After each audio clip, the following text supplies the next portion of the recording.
Provavelmente esse é um dos vídeos mais importantes do canal nesse ano de 2022, as datas comemorativas de 2022, e isso pode cair muito nas suas provas. Então, ó, fica comigo até o final desse vídeo, porque eu te garanto que esse, ó, vai valer a pena, que eu preparei aqui, ó, o melhor conteúdo pra você. Mas antes, você já sabe, quase que não sai. Produção, roda a vinheta.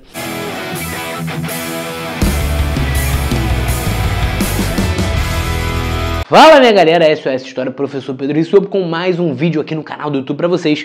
E ó, antes de mais nada, eu peço que você se inscreva aqui no canal, que você ative o sininho pra você saber quando os vídeos importantes como esse. Imagina se o sininho não tá ativado, tu não vai ser notificado que esse vídeo tá chegando pra você, então ativa o sininho para você saber quando os vídeos novos vão estar chegando para você. E ó, como esse conteúdo é gratuito e vai te ajudar muito esse ano nas suas provas, porque uma dessas coisas aqui vai aparecer na tua prova esse ano. Uma dessas coisas, se não mais, né? Uma ou mais, beleza? Então, como vai te ajudar, curte esse vídeo aqui, porque também não vai te custar absolutamente nada. Ó, antes de mais nada, se você quiser tirar print desse quadro que eu preparei aqui pra você, você já sabe, né? Produção, vem produção, vem produção, vem produção, vem.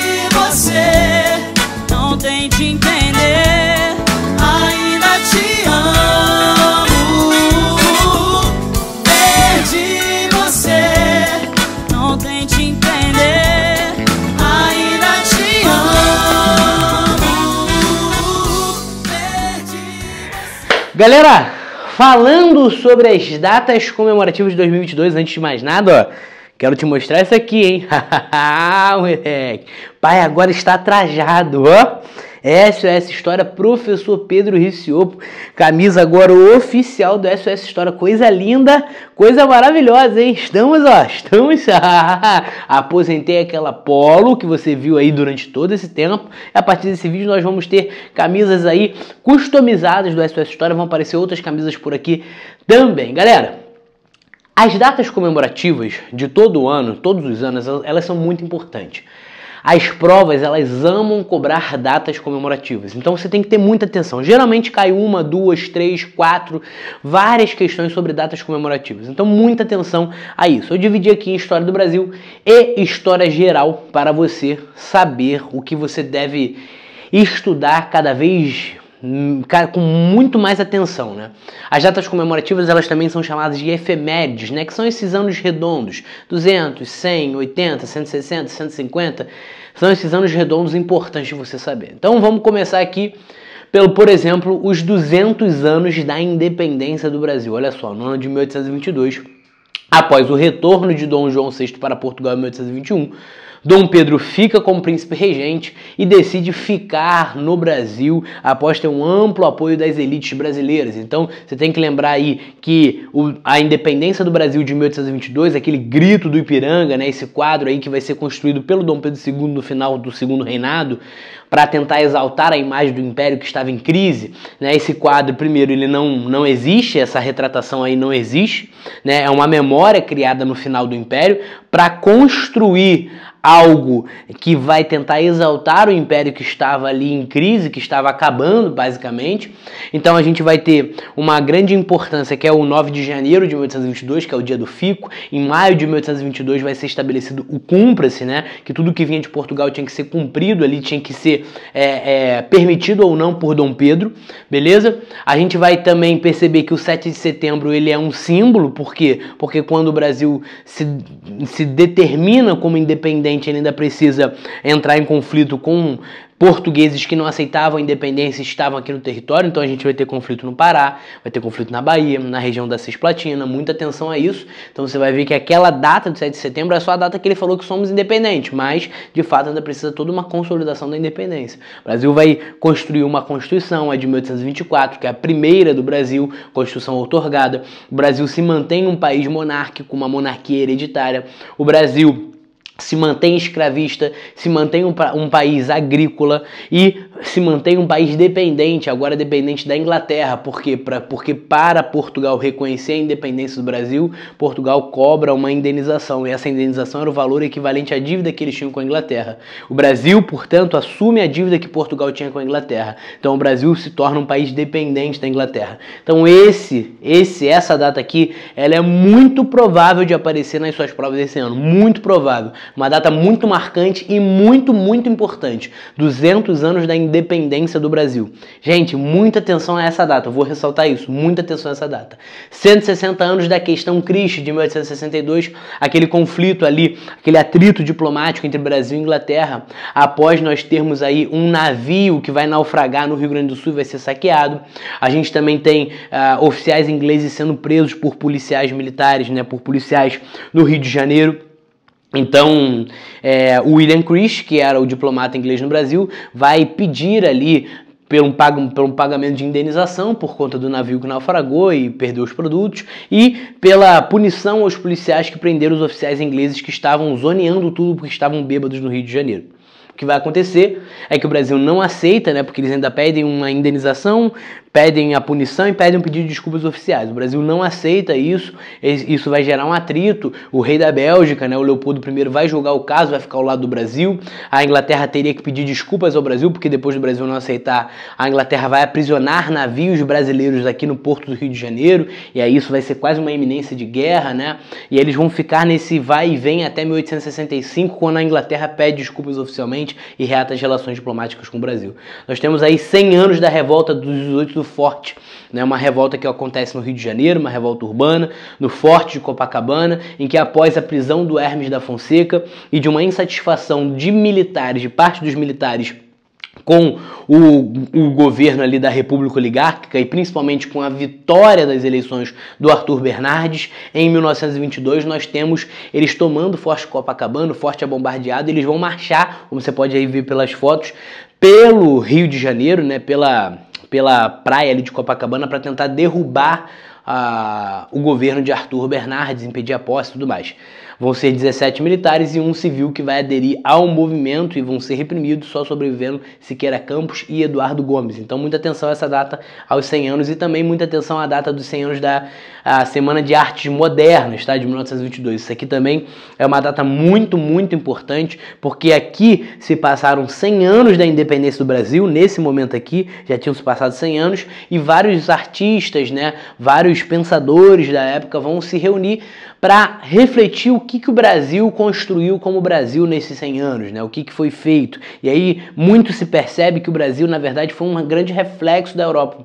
E começam a construir a ideia de uma cultura propriamente brasileira. Então você vai ver, por exemplo, o Abaporu, você vai ver a imagem dos operários da Tarsila de Amaral, você vai ver uma música que passa a ser construída a partir de agora, Vilas Lobos, por exemplo, que passa ali tentar mesclar instrumentos de ritmo, né, de batuque, com também música clássica, para criar uma música propriamente brasileira, uma cultura propriamente brasileira, não sendo somente um espelho da Europa. Então, o Brasil começa a refletir sobre a construção de uma identidade nacional, uma identidade cultural propriamente brasileira, e a gente vai ter também esses modernistas criticando a Vera, criticando muito também as oligarquias pela falta de modernização que o Brasil vinha sofrendo, né? Isso só para favorecer os interesses ali das oligarquias que se mantinham no poder. Beleza, 100 anos do tenentismo, que é originado pela revolta 18 do Forte. Tenentismo, tem vídeo inclusive aqui no canal sobre isso, é um movimento de contestação dos militares que pediam por moralização da política, pelo voto secreto, que defendiam ali as classes médias urbanas, porque são oriundos dessas classes médias urbanas, então eles vão contestar a política estabelecida pela República Oligárquica. Olha só, 90 anos do voto feminino no Brasil, isso aqui também é muito importante, né? Esse voto feminino ele é conquistado com o Código Eleitoral de 1932, aí o Código Eleitoral ele determina voto secreto, voto feminino e a criação de sindicatos profissionais. Então muita atenção a isso, porque são 90 anos em que as mulheres passaram a votar no Brasil. Data essa muito importante, conquistada ali no governo provisório ainda de Getúlio Vargas, na primeira fase ali da era Vargas. Beleza?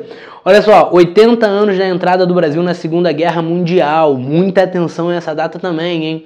Muita atenção a essa data também, hein? Por quê? Porque aqui são 80 anos que o Brasil entra na Segunda Guerra. Então, se você vai fazer alguma prova de caráter militar, é muito provável que possa aparecer sim, né? Eu já fiz eu tô fazendo esse vídeo aqui, inclusive, depois da prova do Colégio Naval, e na prova do Colégio Naval caiu uma questão sobre a entrada do Brasil na guerra, justamente porque são 80 anos aí dessa entrada no Brasil na guerra. Muita atenção, porque nessa primeira fase, de 1942, não é o envio da FEB, da Força Expedicionária Brasileira, para a Itália.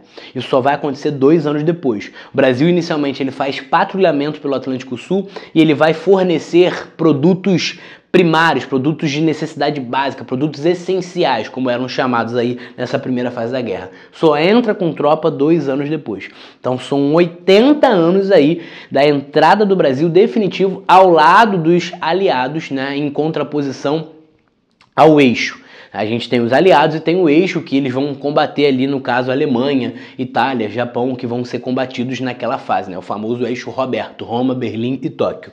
Beleza? Então são 80 anos da entrada do Brasil na Segunda Guerra. Muita atenção a essa data aqui, que é muito importante também. 30 anos do impeachment de Collor, tá? Muita atenção a isso. Falando ali de Nova República, Collor assume em 1990, sendo o primeiro presidente pós-regime militar ali, pós-ditadura, sendo eleito como um voto direto, sendo eleito pelo povo, então isso era muito marcante. Ele vai competir ali principalmente com o Luiz Inácio Lula da Silva, Lula, e vai vencer as eleições. 2 anos depois ele vai sofrer um processo de impeachment, né, por conta de um famoso esquema de corrupção chamado de esquema PC, que era arquitetado pelo seu ex-tesoureiro PC Farias. Ele vai acabar saindo do governo e assume o seu vice-presidente, né, o Itamar Franco, que vai implementar inclusive o Plano Real aqui nesse momento, quando ele assume. Olha só, 20 anos da eleição de Lula, 2002, essa data aqui eu acho que é menos provável de aparecer nas provas, mas também muita atenção a essa data aqui de 20 anos da eleição de Lula. Olha só, se a gente fala de história geral, nós temos aí os 230 anos da Convenção Nacional. O que é a Convenção Nacional? É aquela fase em que a Revolução Francesa ela vai se tornando mais revolucionária, ela vai se radicalizando, né? É a fase em que a gente tem uma convenção ali tomando forma e tomando a radicalização, formando ali o Comitê de Salvação Pública, Comitê de Salvação Nacional, o Tribunal Revolucionário e posteriormente a Era do Terror, em que Robespierre assume e vai piorar ainda mais a radicalização da Revolução. Nós temos aí 180 anos da Guerra do Ópio, que ocorre em 1842, tá? Essa Guerra do Ópio, ela tá no contexto de imperialismo entre Inglaterra e China, em que os ingleses vão vender ópio, né, que era uma droga, para camponeses chineses, sendo que isso era proibido pela China e era uma tentativa dos ingleses entrarem ali no mercado chinês, que era um mercado completamente fechado, um império centralizado, e a gente vai ter uma guerra porque os chineses pegam caixas de ópio e lançam ao mar. A Inglaterra vai pedir ali indenização e tudo mais, não vão entrar no acordo, chegam numa guerra de 1839 a 1842. Quando acaba a guerra, vai ser assinado inclusive um tratado, né, o famoso Tratado de Nanquim, que vai abrir 5 portos chineses para o mercado internacional, e aí o imperialismo começa a forçar naquela diplomacia do canhão a abertura da China para o mercado internacional. 60 anos da crise dos mísseis, né, a crise dos mísseis que era aquela aliança de Cuba ali com a União Soviética. Após a Revolução Cubana ser implementada pelo Fidel Castro e Che Guevara, a gente está no contexto de Guerra Fria, então como eles tiraram o Fulgêncio Batista, que era aliado dos Estados Unidos, e eles assumiram o poder, eles acabam sendo quase que inclinados ali, forçados a se aliar à União Soviética, são aliados à União Soviética, a União Soviética coloca como condição colocar mísseis em Cuba, só que quando coloca mísseis em Cuba, os Estados Unidos vai chiar, porque os Estados Unidos está do lado de Cuba, e aí vai ter todo aquele trâmite que é uma das fases mais tensas da Guerra Fria, é uma das fases mais complicadas da Guerra Fria, em que a União Soviética coloca como condição para desativar os mísseis em Cuba que os Estados Unidos desativassem os mísseis na Turquia, né? Tá uma fase muito complicada, né? A gente vai falar que é o ápice ali da Guerra Fria, é quase quando rola um caô de verdade direto entre as duas grandes potências. 50 anos do atentado da Olimpíada de Munique, em 1972, ocorre em Munique. É uma Olimpíada em que nós vamos ter um grande atentado feito por palestinos, por grupos radicais palestinos, à comissão, ali ao Comitê de Israel, né, o Comitê Olímpico de Israel. A gente vai ter uma catástrofe com vários mortos e tudo mais. Vai ser um final bem triste, porque a polícia de Munique ela vai tentar uma intervenção, só que vai ser muito mal feita, e isso vai desencadear na morte, na explosão de helicóptero, enfim, uma confusão toda. 50 anos da Conferência de Estocolmo em 1972, gente, é a primeira vez em que os principais países vão se reunir para discutir sobre meio ambiente. A primeira vez em que eles vão se reunir para discutir sobre os impactos que estavam acontecendo na natureza, sobre a qualidade da água, enfim, isso é muito importante também aí para você ficar atento. E a gente tem também 40 anos da Guerra das Malvinas, que é um conflito entre a Argentina e a Grã-Bretanha, após uma entrada, né, e uma tomada da Argentina ali às chamadas Ilhas Malvinas. Isso vai desencadear uma guerra muito sangrenta entre a Argentina e Grã-Bretanha. Beleza, galera? Tranquilo, de boa, tranquilo, de boa, no caso ali, né? Nem preciso falar que é 1982, não coloquei a data pra vocês.